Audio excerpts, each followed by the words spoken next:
हुकामा वो कहते हैं कि ये जो बुग़्ज़ हम पाके हसद पाके नफरत पाल रहे हैं दूसरों एक दूसरे से, हम तो समझते हैं कि हम बड़ा बहादुर हैं। फरमाते हैं इसकी मिसाल ऐसे है कि जहर खुद पी के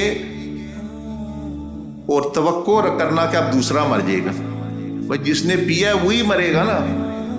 तो नफरत का घूंट आपने पिया है, गुस्से का घूंट आपने, तो आप ही ने सफर करना है, दूसरे नहीं सफर करना। दूसरा तो मौज में वो तो खुश है, उसके तो हंसी नहीं रुक रही, आप तड़प रहे हैं। वो तो आपका फिरा हुआ है कि आप समझते हैं कि मैं वो नफरत पाल रहा हूँ, हसद कर रहा हूँ। हसद वाला अपनी आग में खुद जल रहा है।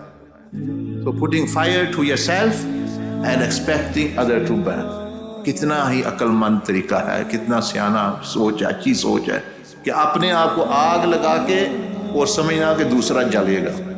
नहीं, जिसको आग लगी है वही, हसद की आग लगी है, आप खुद ही जलेंगे। वो उसके अंदर है, वो जहर है। इस poison is going to harm you, don't. लेकिन हम ये मैं गुस्से में हूँ, मैं हसद में हूँ, ये हूँ वो हूँ, and thinking other is going to die और other is going to burn. उसको क्या जरूरत है, वो तो खुश हो रहा होगा।